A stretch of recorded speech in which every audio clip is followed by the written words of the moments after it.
সেই মেয়েটাও লক্ষ্মী যে খুব সাধারণ স্বপ্ন দেখে আর সেই স্বপ্নগুলো বাঁচিয়ে রাখতে চায়। সেই মেয়েটাও লক্ষ্মী যে খিদে পেলে স্বামীর আগে ভাত খেয়ে নেয়। সেই মেয়েটাও লক্ষ্মী যে শাশুড়ির কথা মুখ বুজে না মেনে প্রতিবাদে সরব হয় নিজের আত্মসম্মান বাঁচিয়ে রাখার তাগিদে।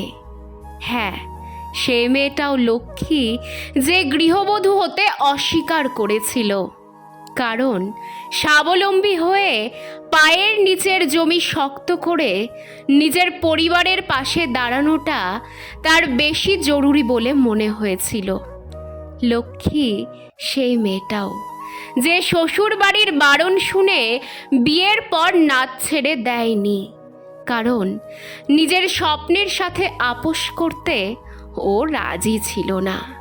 সেই মেয়েটাও লক্ষ্মী যে নিজের ছোট্ট সন্তানকে ক্রেশে রেখে অফিস যায়, যাতে সংসারটা দুজনের আয়ে আরও অনেক বেশি সচ্ছল হয়ে উঠতে পারে আর ওর চাকরি করার ইচ্ছেটাও বজায় থাকে।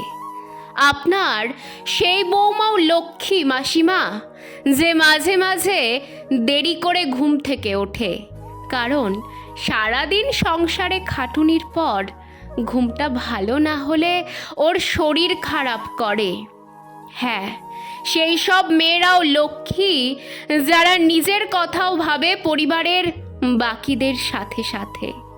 নিজের কথা ভাবা কোনো অপরাধ নয়, শুধু নিজের স্বপ্ন আর ইচ্ছেগুলোর গলা টিপে মারলেই কেউ আদর্শ লক্ষ্মীমন্ত হয়ে যায় না, বরঞ্চ পরিবারের মানুষদের পাশাপাশি যে নিজেকে ভালো রাখার কথাও চিন্তা করে সেই হলো সত্যিকারের লক্ষ্মী।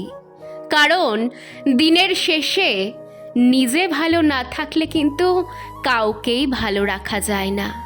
তাই লক্ষ্মী মেয়ে বা লক্ষ্মী বউ হওয়া মানেই স্যাক্রিফাইসের প্রতিমূর্তি হতে হবে, এমন চিন্তাধারা শেষ হবার সময় এসে গেছে। লক্ষ্মী বলে চিহ্নিত হোক সেই মেয়েটা যে ভালো রাখার সাথে সাথে ভালো থাকতেও জানে।